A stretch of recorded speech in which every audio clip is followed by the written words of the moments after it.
Hey boys and girls, Professor Biohazard here, and for today's lesson I'm going to show you 5 drone movements that you can practice to move from being a beginner pilot to an intermediate pilot.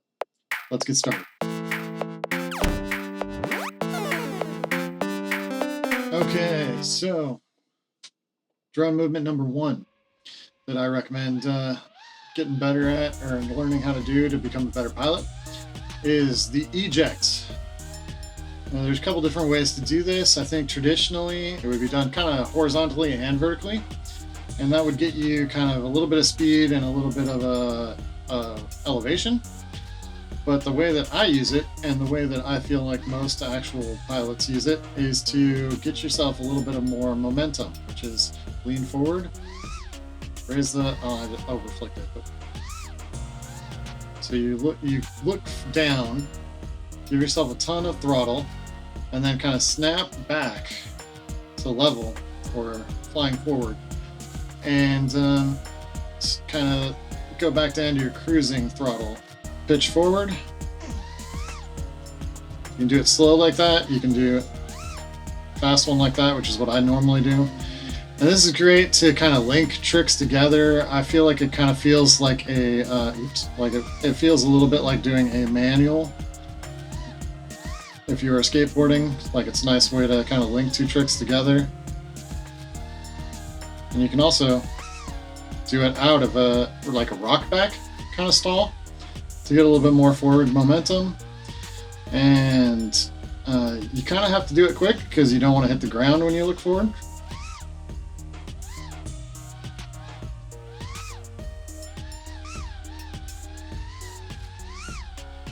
I also really like to try to do it really close to the ground and then just like zoom along the ground, going as fast as you can.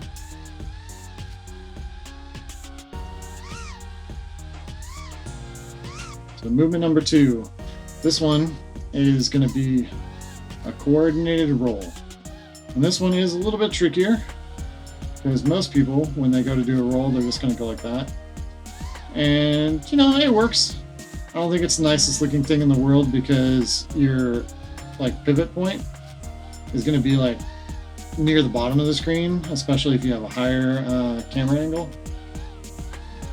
I mean, I fly 28 degrees, which is kind of not like crazy high or low, but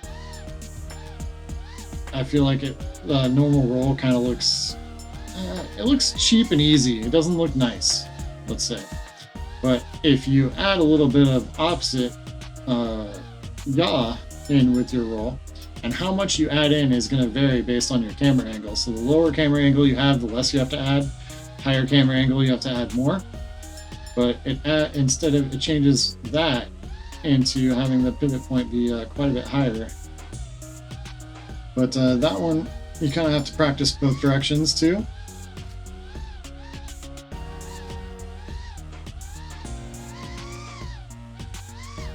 But the trick to this one, the easy way to learn it, is to start rolling and then kind of correct it with the yaw.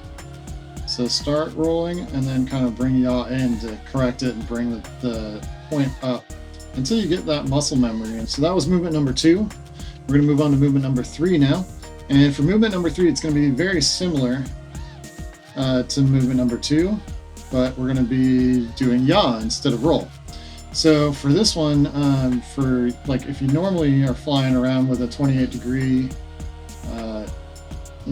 28 degree and you yaw, you're going to be looking straight up and back like that, which is normally not what you want to do because you're not going to be able to see where you're going or anything. You're just going to be looking up at the sky. For a coordinated yaw, you're actually going to go the same direction with the roll stick that you're yawing. So if you go left, you're going to mix in a little bit of a roll with it. And then for a right one, go in here. And normally what I like to do is kind of pitch back a little bit and then do it. So you're like looking up a little bit, and it's really cool when you're going under an object and you do that. Or the whole like goal is to try to keep the horizon level. And this is kind of the basis for being able to do things like an inverted yaw spin. Movement number 4. This one's actually really easy, and most of you probably already know how to do it if you're a beginner pilot. But that is the split S, which I've already kind of hinted at. Which you're just basically doing a half roll, looking down, and then slowly bringing your throttle up and your pitch up at the same time to go under an object or through an object. And you can do it with like a normal roll, like that, where you'll end up looking down, and then you can roll in, or you can kind of pitch back and roll up into it. You can also do it with a coordinated roll.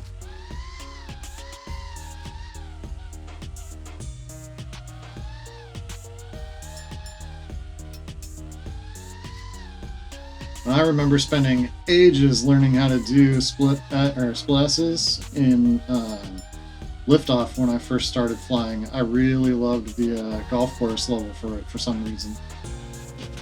So that was number 4. Now we're going to move on to number 5. Number 5 is very simple, just like the split S, but what we're going to be doing for this one is the power loop. Just go up and over. And you can, traditionally this is like a fixed wing movement, and that's the reason it's called a power loop, is because with a fixed wing you actually have to stay on the throttle the whole way, but with a drone, the 4, quadcopter, 4 propellers, they're all pointing kind of forward.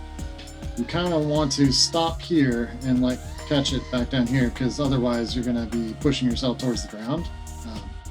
I think that's part of the reason why I won my last freestyle competition, because the people who aren't pilots, which one of the judges was on this one, it looks way nicer if you do a power loop like that, where it's just constant rotation the whole way and it looks super smooth.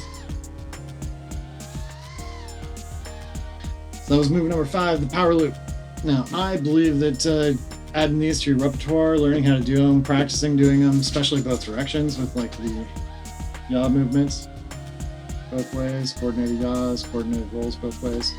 That is going to lead you into being able to do more complex moves, like doing the Barani, which is just a half power loop into a 180 yaw into a Matty flip. And ideally you don't crash into the top of it while you're doing it, but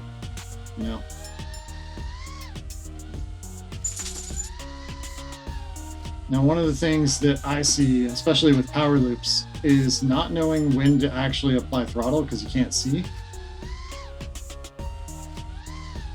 And for that, I actually recommend learning how to do like the throwback part of it. So you fly up, look up, and then just throw yourself backwards. And that is how people do the crazy, like, where they do power loops into Matties and throw themselves back into gaps and stuff.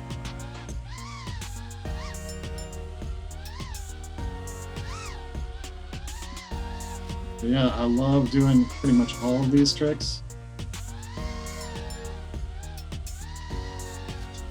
And things that even seem more advanced are really just like the trippy spin is really just a coordinated roll with some pitch movement added in. Like I'm pitching forward slightly, but I'm looking up. So like these kind of movements all lead into more complex tricks and combos. Anyways, that's pretty much my 5 movements that I think people need to practice more of, especially the beginner pilots I see. And this is kind of the best way to get into that intermediate level, which is kind of where I consider myself to be at the moment. Not quite great, but not bad either. And you can start learning like cool new combos. Like this is one that I was learning how to do a Matty, but like continue moving up and then do a second Matty. Things like that are really cool, and you can like learn how to do with just those few simple movements. Anyways, that's it for me today. I'm gonna fly in the sim a bit more, throw on some music, and I'll see you next time. Peace. Welcome to Eject.